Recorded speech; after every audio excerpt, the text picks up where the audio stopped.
සුබ දවසක් හැම දිනාටම. ඔන්න අද අලුත් වීඩියෝ එකක් ගේන්න හදන්නේ. අපි බලමු මේ දවස්වල වැස්ස නිසා ඉතින් අපි පැල ටිකක් කට් කරමු. මම කට් කරන විදිහ තමයි මේ පෙන්නන්නේ.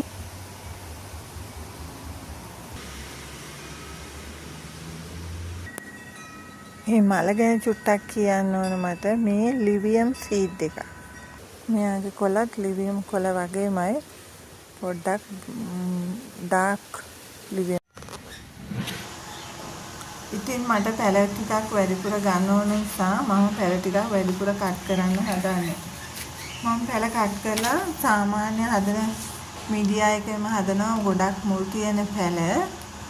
ඒක නිසා මේ টොප් කට් එකට මුල් වැඩි නම් සාමාන්‍ය මීඩියා එකේම තමයි හදන්නේ. මේ තියෙන්නේ මම කැල්සියම් නයිට්‍රේට් දාලා කහට යවාගත්ත පොල් එලි වලට බැලි දාලා මීඩියා එක හදාගෙන ඉතින් පැලයක් කට් කරන්නේ මම මෙන්න මේ විදිහට වටෙන් මුල් දෙක තුනක් උඩට අරගෙන යටට කොළ 3-4-5ක් තියෙන්නත් මේ උඩට මුල් දෙක තුනක් තියෙන්නත් පරිස්සමට කපා ගන්න ඕන. මෙන්න මෙහෙම කපා ගන්න. ඊට පස්සේ මේ කැපුම් තල මත හොඳට අඟුරු පේස්ට් එක මෙහෙම ගන්න ඕන.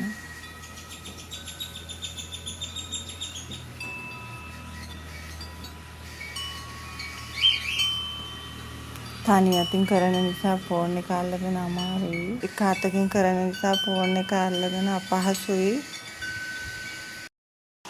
එතකොට මේ දෙන්නේ මම අද වැඩිපුර ටිකක් කපාගත්ත මේ টොප් කොටස් ටික බලන්නකෝ.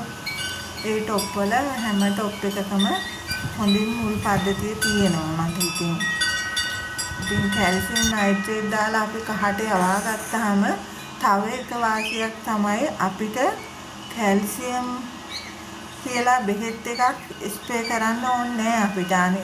මේ තව වැඩිපුර මේ තියෙන්නේ මම හදන්න ගත්ත පොට් එක. ඒකේ පොට් එකට කාලක් විතර මීඩියා එක දාලා පැලේ හොඳට තියලා එක මුලක් පේන්න තියලා තමයි මීඩියා එක මම දාන්නේ.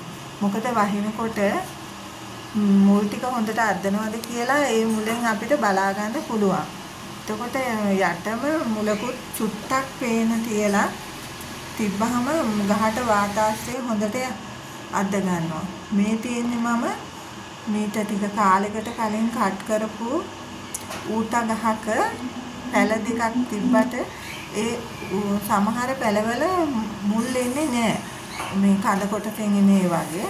ඉතින් මම මේ හොඳට හොදපු වැලි ටිකක් දාලා වැලි ටික හේදෙනවට පෝච්චියේ අඩියට මීඩියා ටිකක් දාලා වැලි දාලා තමයි මේ හදන්නේ.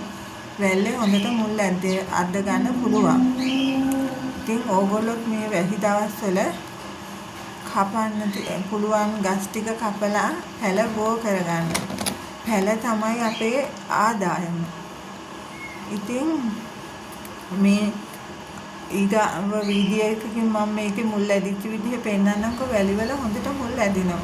මේ තමයි මම අද කපලා හිටවගත්ත টොප් කොටස් ටික. টොප් එක දවසක් විතර තෙමෙන්නේ නැතුව තියලා වැස්සට දාපුවාම හොඳට මුල් අද්දනවා. ඉතින් යාළුවනේ ඕගොල්ලෝ හැල වැඩි කරගන්න මේ විදිහට කපලා ඔයාලගේ වගාව සාර්ථක කරගන්න. ඕගොල්ලෝ හැමෝටම බුදු සරණයි.